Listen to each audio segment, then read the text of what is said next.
Today I'm going to talk about forming a high-performance team, or if you already have a team, how to get your team performing to a new level. I mean, this talk will be relevant to team leaders as well as any team members. Now, sure, I've worked with so many teams over the years, and from the outside, teams look like teams. But of course, when you get a little bit closer, the mark of a real high-performance team is that everybody integrates, they work with each other, they share, they build on each other, and often there's very little dependency on the team leader. What I see a lot of is often where a team leader is almost the parent of the team, and individual members then go and interact with the team leader as such, and then the team doesn't form to that level.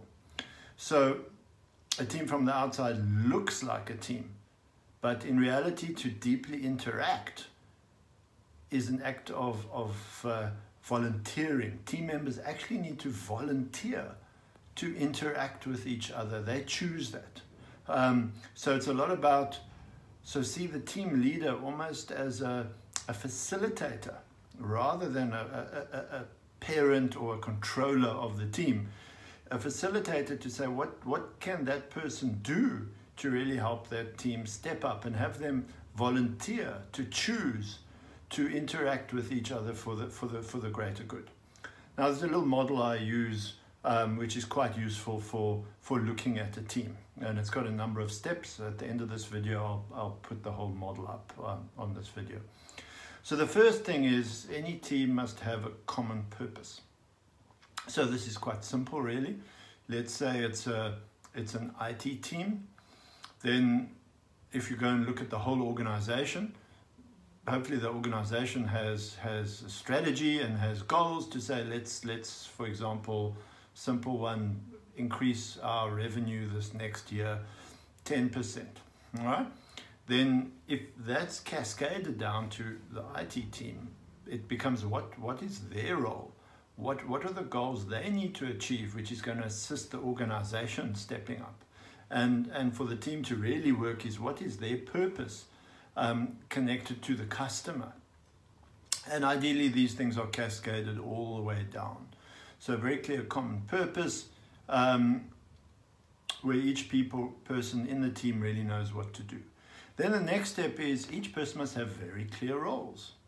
So no wishy-washy. What does each person do? How do the team engage, and how do each person engage with the team leader to say, what are my roles and responsibilities? How do what I do help achieve the purpose of the team and the purpose of the greater organization? And when roles are clear, then team members tend to work together much better. They know who does what. Then the next one's quite an interesting one for me. It's about the team must accept the leadership. Now, sure, it may from the outside look like they all agree and accept their leader, but often that's not the case. So what does team members have to do? What does a team leader have to do to be accepted? And what's their role really? Well, I think a lot of the role of a team leader is to almost facilitate the team stepping up, to help the team craft out roles and responsibilities, to help the team understand the purpose and how they're connecting. The team leader also needs to lead by example. So if the team are trying to walk particular values aligned to the organization, that team leader must step ahead. They must be prepared to do what everybody else is prepared to do. They need to have a solid moral stance and integrity. And the way they interact with people, it's a lot about their style. If they're more positively wired or positively psychology wired, it's very important for the team leader to lift up staff members, know when they are doing the right thing, when they've done well. Give them positive feedback in the likes of 5 times to 1 negative. We call it the Gottman Index, quite key, rather than only telling people when they're not performing well. So when the team leader he starts to become admired, then the team will accept that. Then the next thing is quite key for a team is the team must have clear working processes. Now these are both hard processes and soft processes. It's working methods, it's procedures, it's standard operating practices. And if it's specific to the work that the team's doing, well, ideally, if the team co-created those working processes, etc., then the team are totally aligned. Now, there's another, what I call a team process, which I do quite a lot of work with the teams, is the team must agree.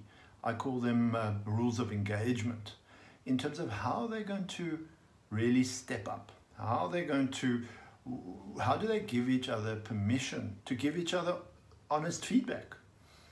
What we see a lot in teams is when people have issues with other people and they don't speak about them, and then they go underground, and then the team gets more and more under the iceberg dysfunction. So if a team starts working together and they agree, if you have an issue with me, then address it with me in this way, and this is how we do it.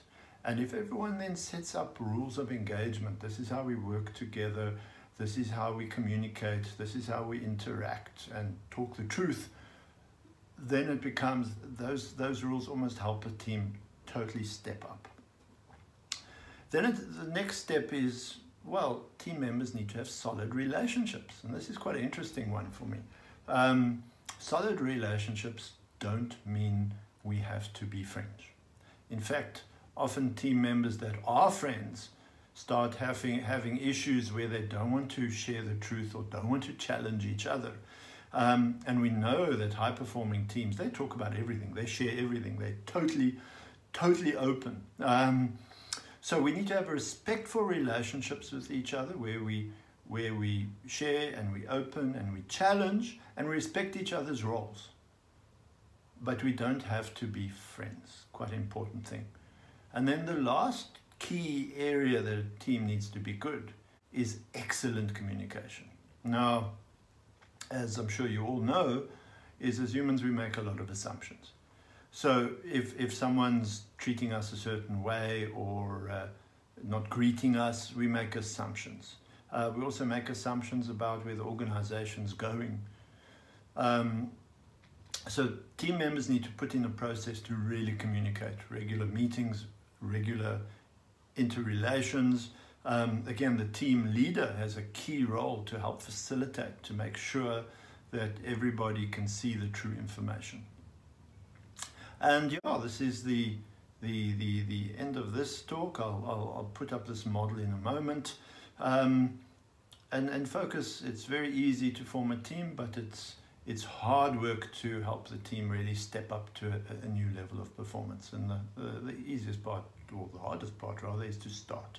And once you are working on these elements, the team will get better and better. Thank you. Have a good day.